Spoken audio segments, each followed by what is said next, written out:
Hello, ladies and gentlemen, boys and girls, children of all ages. You are listening live to episode number 60 of the All Things Cleveland Cavaliers podcast, a holiday edition.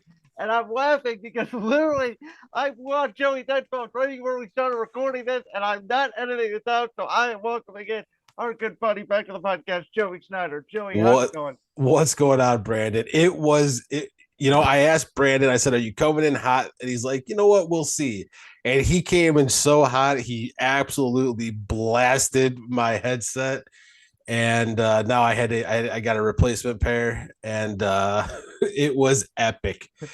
But Brandon, good to be back. We're still both fighting the illness going around. Everyone out there, if you're sick, it sucks. It's the holiday season, but it's going around. We have it.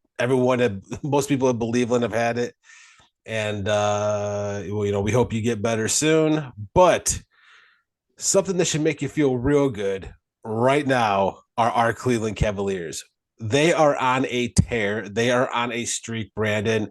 They are 22 and 11, one game back out of first place, coming off of a win against your Milwaukee Bucks. I say Brandon's obviously a big Cavs fan, but you cannot convince him the Bucks are not the best team in the NBA. And I wholeheartedly agree that they are a phenomenal team. When Chris Middleton comes back, they're going to be even better. But the Cavs are without Dean Wade. They're without Lamar Stevens. We're getting Ricky Rubio back.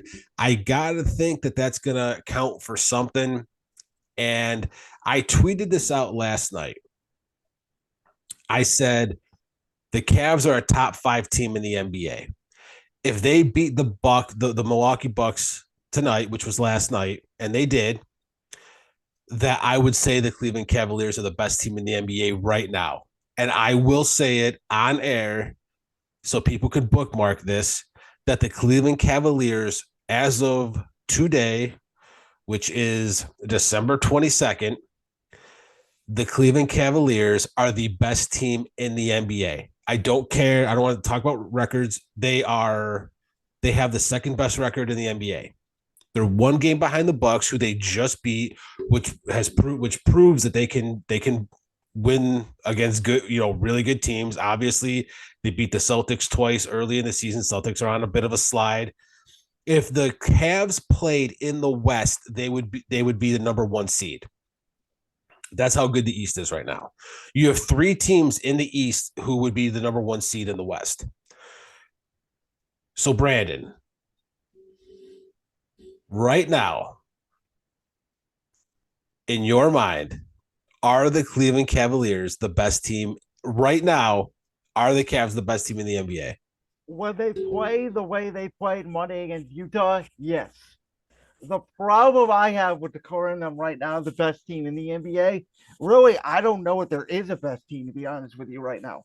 I think every team has some sort of significant one. It's one of the reasons why, and we talked about this a little bit last week when we weren't sure if you were going to be able to record or not, was there's a lot of teams right now in the NBA that are, near or a little bit above or a little bit below that 500 mark. The competitive balance in the NBA this year, I think, is some of the most competitive balance we've seen in a long, long time. My problem with the Cavs right now is, and I understand they are the second seed in the East, or I believe at the very least tied for third.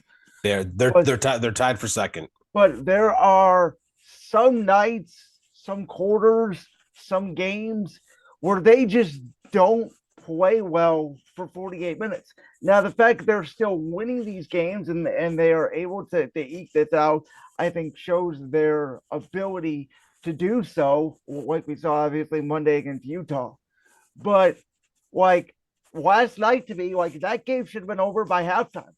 And it was a legitimate, 5-point game with 2 minutes left. They led Milwaukee back in the ball game. And we've seen it, whether it's been slow starts or slow finishes or slow halves. Like they do not have the ability to consistently put teams away. But again, I don't know if that's a detriment because I don't feel like any team in the NBA right now has separated itself from being the best. I think, the Cavs, Milwaukee, Boston, though they've been sliding, as you mentioned. I think they're all right there. I really think you can make an argument for all three, but I also think all three have a flaw or two that the other can take advantage of. So I think one of the things that we haven't talked about, and we haven't had a chance to talk about it because we haven't recorded due to whatever is going around. The Cavs are slow by design, whereas last year it was run in transition. They have the slowest offense in the Yep. NBA, Or yet they pace of are play. yet they are the 10th best offense. So basically they are as efficient. They're almost as efficient as it gets. They are slow by design. So I think a lot of this has to do with that, where they get these big leads, then they slow it up, and then trying to go from that slow to going more fast paced is maybe hurting them. But when they get out to these big leads, and number one, like case in point, last night against Milwaukee. Excuse me, you're going to hear me do that a lot through this episode. So bear with me, people. You're not going to hold Giannis for long. Giannis, as you have said, I mean, Giannis is either one or two best player in the NBA. I would say for me, it's between probably him and Jokic right now. Embiid's in there too. Probably at three, the usual suspects. But you're not going to be able to hold Giannis down for long. I thought Jared Allen did as good as he could for as long as he could before Giannis was just going to start saying, you know what, I got to get to the rim. No more taking these 15 footers, 18 footers, threes, and he got to the rim. And and Allen really did do a good job, even though Yeah. Giannis put up 40 something. Allen couldn't guard him every single time they were switching, to Levert was on him. I think Mitchell was on him a few times. And I mean, he's 6'11. Mitchell's can only do so much. Levert can only do so much, but Allen did a pretty good job, especially making a miss at the rim, which I was very surprised about. But Giannis is, when he's putting up 30 shots a game, he's gonna score his points. He had 45 last night, I believe, 43, 45, something around there. But it was still in a loss because the Cavs are starting to learn how to hold on to these victories, how to build up the lead and not let them go. Yeah, they'll let teams back in, but at the end of the game, they control it and they end up winning by 8-10 points because they're up 20 at one point during the game, and they're not letting these teams back in. And that's why I believe their win streak is at 5 or 6 now. So I can double check that. Yeah, I believe I want to say it's 6.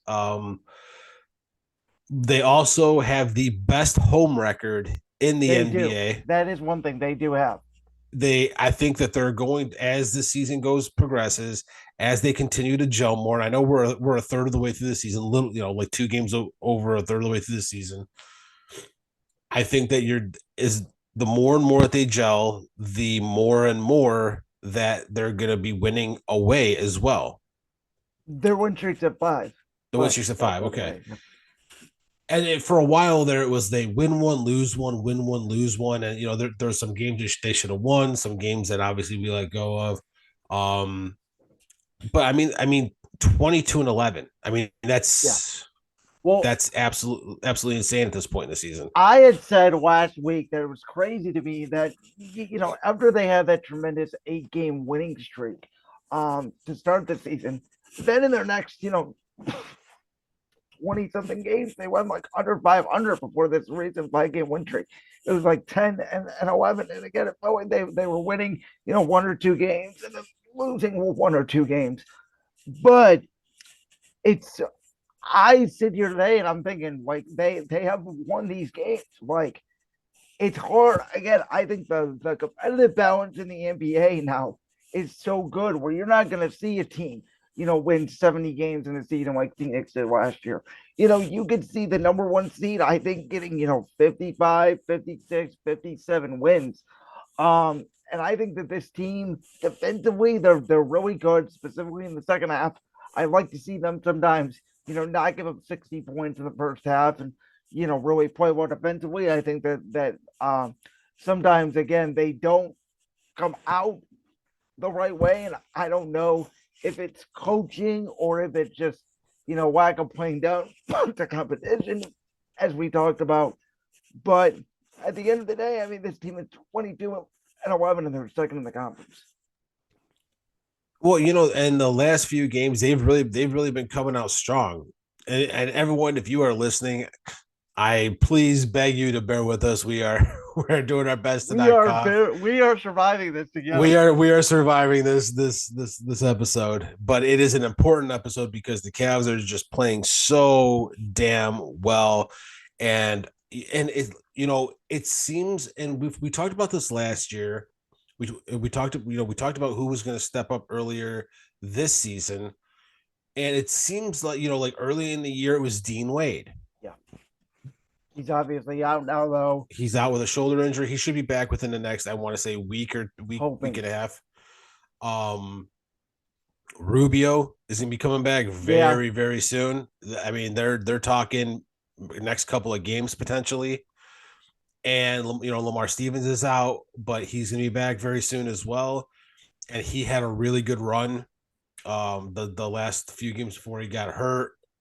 So this team, and we talked about how deep this team was and what they can get off of the bench. Now, obviously, let's be realistic here. Donovan Mitchell is absolutely playing out of his mind. Oh, this is the best Donovan Mitchell I have ever seen. He is, without a doubt. I would put him right up there with the top MVP candidates.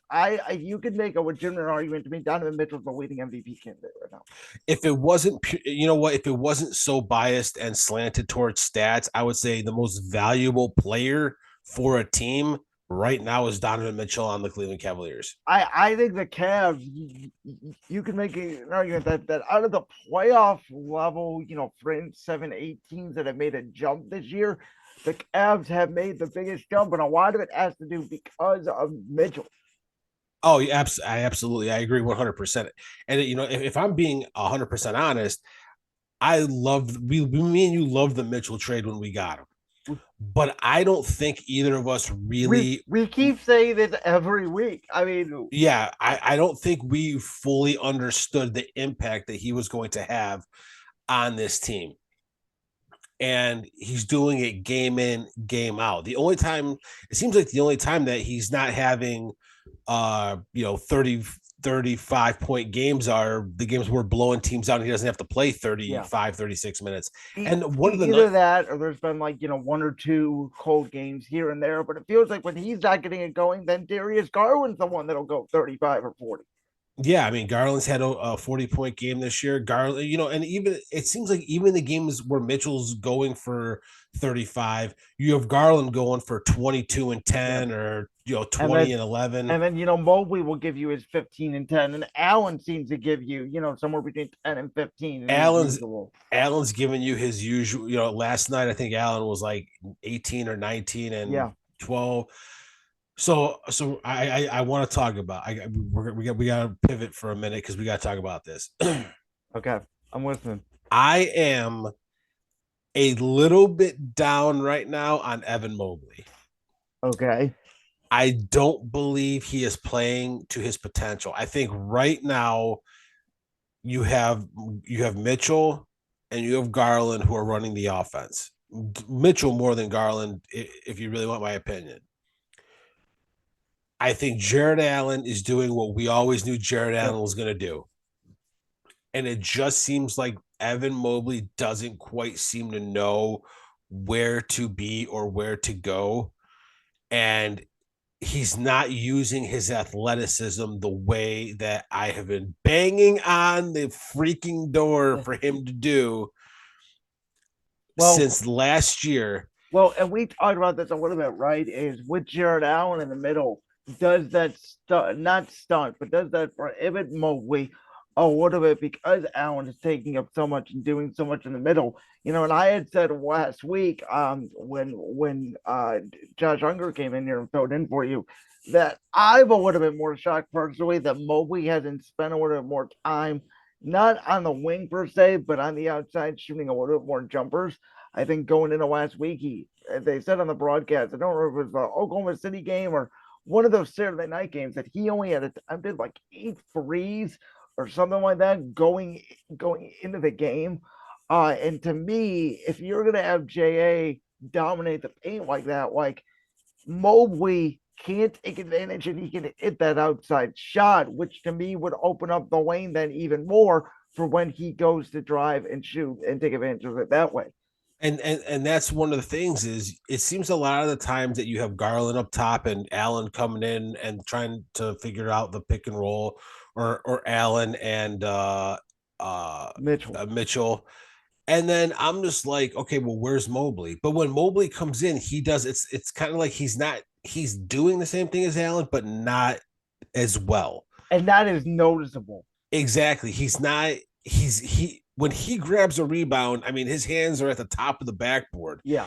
I don't understand why he's just not absolutely ripping down dunks and rebounds at such a consistent pace. It's to me, it's the aggression. You got to be more aggressive in there. And he seems very docile a lot of times when he should be. I mean, he shouldn't be giving up offensive boards. He's Yeah. 7 feet tall. He can jump out of the arena. I mean, I don't know how many times I've said those two things Yep. back to back on an episode. And the crazy thing is, and we have both kind of said this and noticed this, he becomes way more aggressive, and you see the potential that we all see, when Jared Allen, unfortunately, is either not on the court or out for the game. It's like Mobley has a different mindset where it's like, okay, I need to take over that Jared Allen role. And then you see flashes of him using that athleticism, the ability to guards on the wing and just able to rip down those rebounds. I mean, there was a stretch there where he had, 20 rebounds, I believe, in a game. But again, that all occurred when JA was not on the court. And JA has been great, and we need JA, and the defense is worse when he's not on the court. For those, it was like Mobley, I think, is struggling with how do I get mine while letting JA do what he needs to do. Yeah. And Mobley is a different type of animal than Jared Allen is. And I don't want Evan Mobley to be like Jared Allen. I want Evan Mobley to be like Evan Mobley. The games that Allen was out when, he was, I think he was just banged up a Yeah, little bit, and needed some rest. and he had a non-COVID illness, I believe, as well. Like Yeah. we have. Yeah. But Mobley was going 24 and 13. And I mean, he was having these big games. And I, you know, I think that JB has been doing the best he can to keep them not, to kind of keep them separated a little bit, because I think he probably sees the same thing that everyone else sees Yeah. in the same situation. I do want to talk about Isaac Okoro a little bit. He's been stepping up a little bit more. Although every time he shoots a three, I want to stab someone. Okay. But he has been stepping up defensively, big time. His defense did not look that good the first part of the season. I'm sorry. No. He is known for his defense, and his defense didn't even look that great. I mean, Dean Wade and Lamar Stevens were rated higher statistically than Okoro, and they're not bad defensive players, but no, they're Dean Wade. I wish Evan Mobley was as aggressive as Dean Wade on the boards. Yeah. If that was the case, Evan Mobley would have like 35 rebounds a game.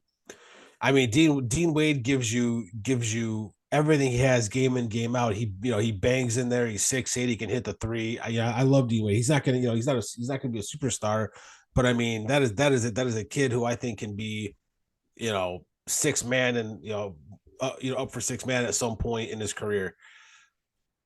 But Okoro, the last few games, I think has been playing much better. He finally hit a three last night. I thought I was going to have a heart attack. I had a heart palpitation. I say, yeah, and but he's been learning. I think the last few games he's been realizing, okay, stand in the corner, they're going to leave me open, and then when someone drives, he slashes at the rim, and he's been throwing them down. A lot of steals, a lot of a lot of rebounds, some blocks. He's been doing what we know him to do, but then on offense, he's doing what is best for him outside of shooting the freaking three. Stop shooting the three, Isaac. I love you, man, but you literally have springs in your shoes. Jump up slash jump up and throw it down over someone. That is your bread and butter. And but he's been playing better, so I'm not gonna be too hard on him right now. Just stop shooting the freaking three. Joey, I think this is where me and you have to part ways on this take. Um, I think Isaac Okoro hears me. I think he hears me when I'm watching games. I think he knows that I am intently watching him, and every time he does something that messes up, I get so frustrated because to me he's the most frustrating player to watch in the world. And then I would say, don't do that. And he does it. And he ends up making a free. I go, no, he's gonna miss it. Boom, and it's a switch. Um, I personally think, in my humble opinion, now I am known, as you know, to overreact. I am known to judge quicker than probably I should. But I think it is time for the Cavs to move on from Isaac Okoro. I think it is year three. Like to me, his stats and his numbers are at the worst point of his career. They're worse than his rookie year, and they are worse than last year. He's improved a little bit over the last couple of games, but it is not of a sample size to show like, hey, this dude gets it right. I mean, again, we talked about it for how many times in the off season. We heard about all the stories of him getting better, and he came into this season and looked like he didn't get better at all, in my opinion. And I think that at some point, some guys need a different change of scenery. I think he's seen his minutes reduce when guys are healthy. But when Lamar Stevens and Dean Wade are healthy, they get, about as equal, if not more minutes than a Coro. Same thing with Gareth Levert. Like, I think those three guys, like I have said, I think Lamar Stevens can be Isaac Okoro with a better shot right now. It's not as great of a shot, but it's a little bit of a better shot than Okoro. And I think a team, like if you could get a package of Okoro and maybe a second round pick, like he's a top five pick, teams see that and they think, oh, he just needs to change his scenery. He needs coaching. We're gonna break it out of him.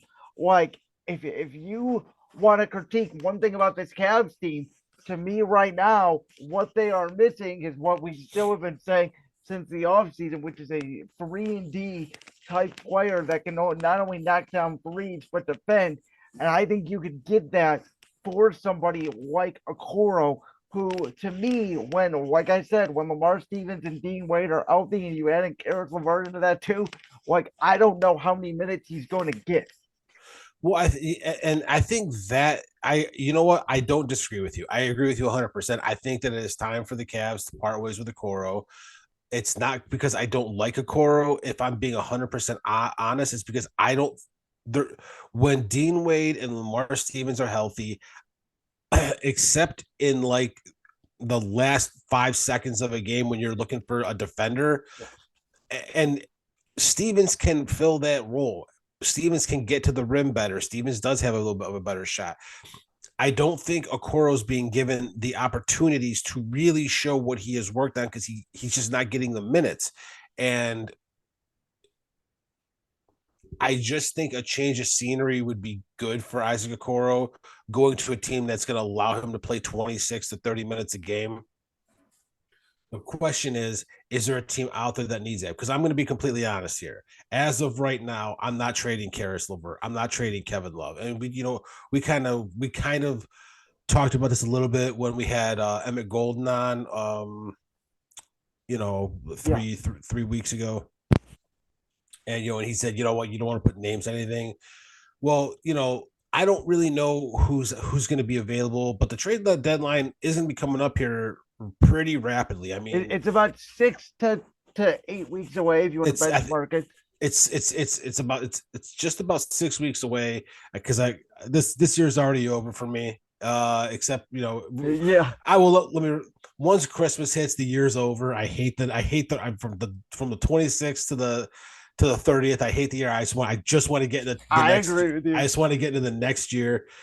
Once once January 1st hits, you have I think 5 weeks, 5.5 weeks Yeah, to the trade deadline, and that's when teams are gonna really start looking. Obviously, we've talked about someone like a Cam Reddish from the Knicks who just yeah. isn't playing. I Um, I've heard names like Kyle Kuzma, Kelly Oubre. okay, we're not get we're there's no way we're trading for Kelly Oubre. We're not trading for Kyle Kuzma, especially the way that this team is gelling right now. And when we get plus once we get Rubio back, Yeah. Well, um, that's what I'll tell you that's there's good. one I will tell you a name that has been thrown around a ton, not for the Cavs, but just in the NBA and what it would take to get him. And I think I like this player, but what they are talking about, what would have to be given up for him, I think is absolutely ridiculous. And that is OG Anunoby from the Raptors. Okay. They are saying that it would take a Donovan Mitchell like package. There's no way. There's That's no way. a lot of executives like OG, and Like supposedly he's a that is good player. He's nowhere close. I don't even like. see. I don't So understand that at all. I think if you put, I mean, OG's still young, but he needs to be on a team where he is the featured guy to really Which to get which is this going to be on a bad team, to be honest with you. exactly to get the stats out of him. You need him to be on a team that doesn't have Pascal Siakam and doesn't have Fred Van Vliet and all these other players that can that can score the ball. So Which, uh by the way, we are going to preview that game in a little bit. We see them on uh Friday night, yeah, we do. looking for revenge since they dropped us the first two games of the season. But yeah, I mean, I do want to see the Cavs with Ricky Rubio back because I'm hoping that the Rubio will settle down the bench a little bit. Something that we haven't talked about a lot, too, is Love has not been as productive off the bench this year. Well, You I know, think I think that is because number one, Dean Wade has taken a huge step, as yeah, has Lamar Stevens. So you haven't needed Kevin Love to be as active as he was last year. Um, and especially towards the end of the year yeah, last year. Obviously, we know that he had was a microfracture in his thumb, yeah, and it's thumb. so he's still getting back into the rhythm, but he's still, I mean, he's been playing great defense. Mm-hmm. He still is extremely crafty under the hoop, getting rebounds, taking charges, and he has been knocking down a couple of threes here and there. But we haven't needed him to come off the bench and score 20. I think my biggest thing with this Cavs team right now is like if they could get a reliable 6'6" to 6'8", somewhere in there, wing player that can constantly knock down Well, a shot. you want someone taller than 6'6" because Karis LeVert's 6'6". Like, here's the thing. Karis LeVert, great skill set. He's also inconsistent. There are some games where he will give you 40. There are some games where he will give you 10. Same thing with Jetty Osman. I feel like there's some nights where Jetty can put up 20. There's other nights where Jetty puts up 5 points. So for me, the inconsistency, like it feels like they are role players where they're going to play better at home than they will on the road, which is why the Cavs have been so good at home this year. But if they get a 3-and-D like player that can, without a doubt, you are confident in that can knock down a shot because we've seen Mitchell and Garland penetrating. They're so worried about J.A. and Mobley underneath. They're kicking it out to that wing player, whether it's Ben Stevens or Okoro, and they have been wide open to take that 3-point shot. It's if they can knock it down. If the Cavs can find that one guy, then I will declare the Cavs can absolutely be not only a playoff contender, but a championship contender. I think that they have all the pieces. I think that's the piece that they're missing. I don't think you're going to get the Cavs getting that, and the reason is because obviously that's like the most coveted position. I don't think that you need it, but it's the most coveted position. I think that's why the Celtics are so good. You got Jaylen Brown at 6'6", 6'7". You got Tatum at 6'8", Now, and if one of these guys internally, if Stevens or if Dean Wade, if Levert, if Osman, if they can start showing that they are trustworthy enough and they can do it consistently, then I don't know if the Cavs need to go out and make that deal. and But that's and that's kind of my point yeah, is I don't know if you need that. I think that there might be a trade out there somewhere where you trade a Coro Windler's expiring contract and maybe a second round pick because teams could turn that into cash. So you might find a team who's trying to shed some money, and that will allow the Cavs to maybe pick up a rental player or maybe a player that has 2 years left on his contract. You might get something like that, but you're not going. I don't think you're going to get a difference maker because you don't need to. You don't need it right now. We still need Rubio to come back. We still, Stevens has been playing great coming off the bench. Stevens has been playing great coming off the bench and starting when he's needed to start. And Dean Wade, once we get him back, this team. I mean, yeah. No, we haven't seen this whole I team healthy see since they went 8-0 I see the or potential in this 8-1. team. I see the potential. I need to start seeing consistency. 4 quarters, 48 minutes of full out basketball. We saw it, first half against Milwaukee. We saw it all game against Utah on Monday. We need to start seeing it not only against the good teams, but the bad teams as well. A close game with Indiana, close game against Dallas without Luka Doncic. Like, they need to start flexing to me that they can put teams away because they've shown the ability they can get up on these teams. It's now about holding the lead. Well, some of and that's the thing is it kind of goes for almost every sport. I think maybe football might be the one, and even happens in football. You see it all the time. A quarterback goes down and the backup gets a chance to come in, and he comes out and has like the best game of Yeah. all time. And then the next week he comes out and he can't even throw. Exactly. So a lot of times you're going to get these teams who aren't as good and they're going to give you their absolute best game. That's what happened with Dallas when Luka and they didn't have Luka or Dinwiddie. Their, Christian Wood, had probably his best game of the year. Um, Indiana, I mean, Halliburton is an all-star Yeah. right now. Benedict Mathurin, who I picked for my rookie of the year, he's not. I don't think he's going to win it. I think it's going to be probably Paulo Banchero. Or Orlando has been, playing out. They just beat Boston twice. Yeah, I mean Boston's on. Like I said, Boston. We said earlier, Boston's on a bit of a slide right now. It's why, as of right now, I believe we are tied with them, one game back Yeah. behind the Bucks, who we But just again, beat. like I think our theme of today overall is we agree in presence on the Cavs. Like we agree this team can potentially be there. And I think that we both agree this year the NBA is as wide open, arguably as it's been in years. No, and this goes back to I'm going to say two real quick things before we preview the next games. This goes back to what you said early on in the article you wrote, which again, if you have not checked it out, go to believetheMediaLLC.com and go and find Brandon's article on chemistry in the NBA because there are way too many factors now than there ever has been in the past. A team with great chemistry is just as good as a team with two all-stars on that team. You have a team like like the Knicks right now.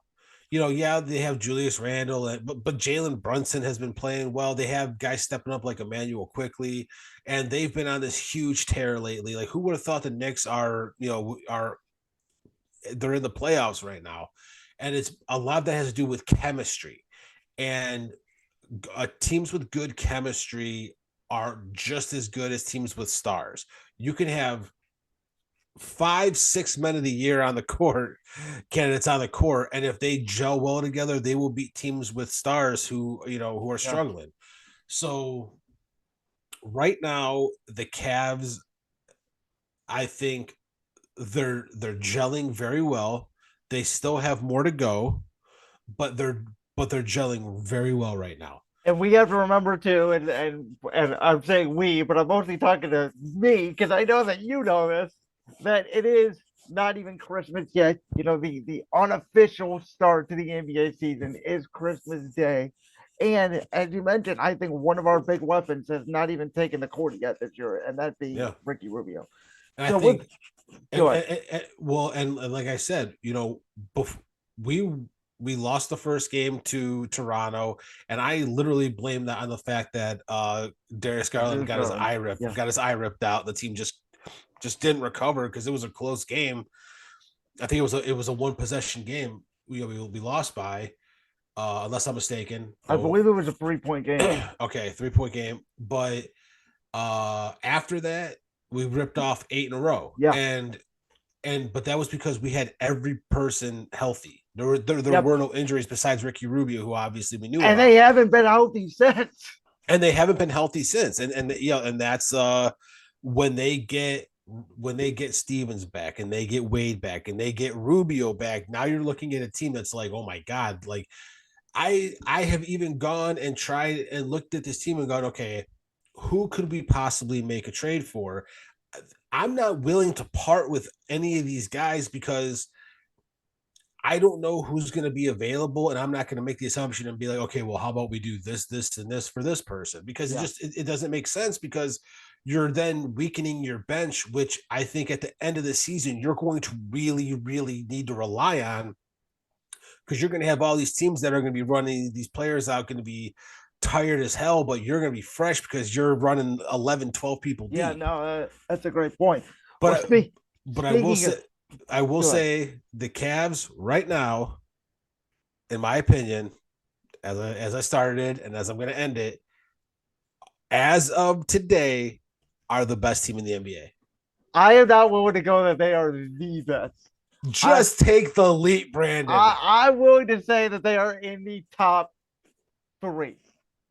I'm willing to say that they are in the top three. So you're saying all three teams are in the East? I think all three teams are in the East. Okay. And I think it's a tie for first. I really do think it's a tie between Milwaukee, Boston, and the Cavs. I would actually give the Cavs the advantage over Boston.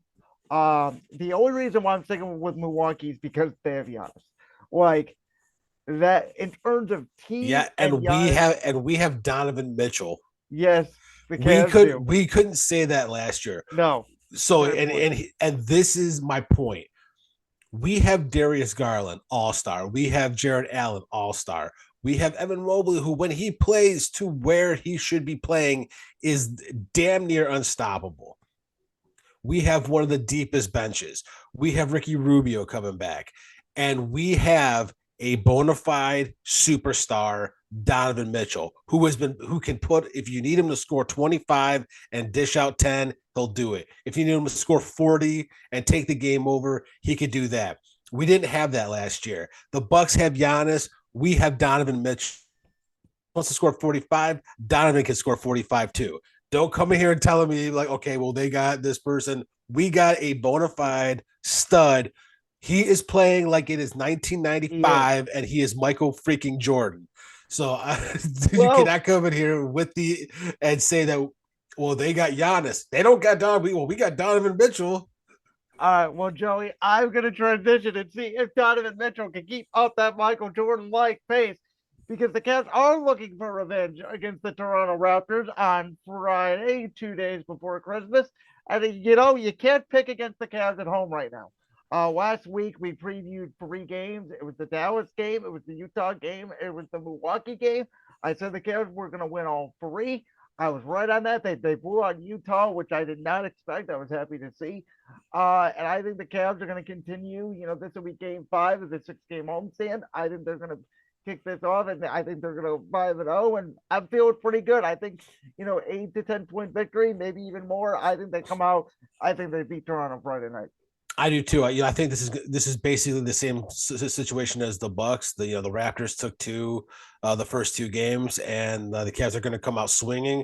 They know what's going on. They want to settle the score a little bit, and they're going to take the victory and extend that win streak to 6. Now the question is, will the Cavs give us an after Christmas present?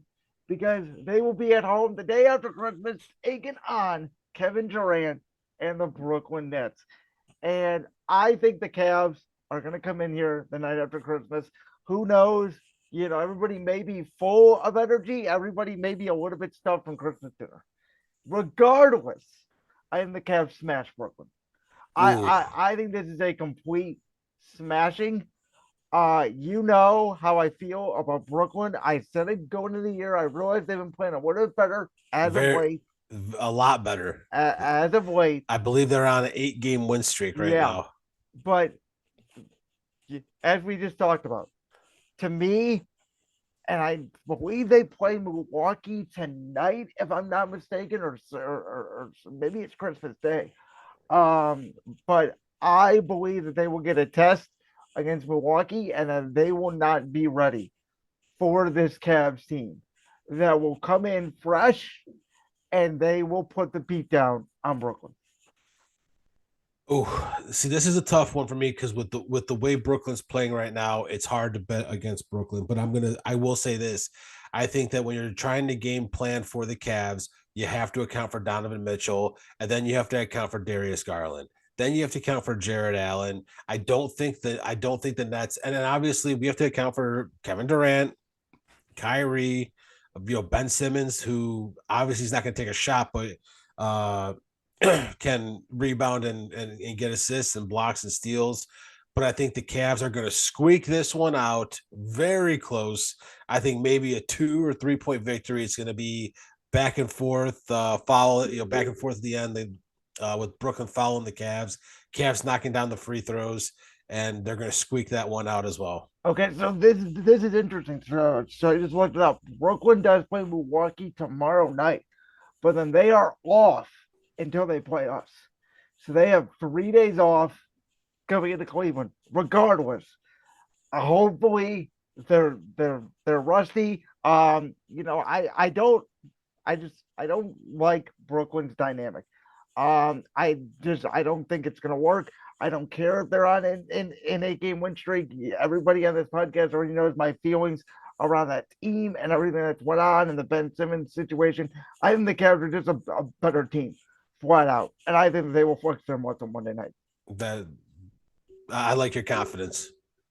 All right. And with that being said, Joey, I think it is about time to wrap up episode number 60. Can you believe it? 6-0 of the All Things Cleveland Cavaliers podcast.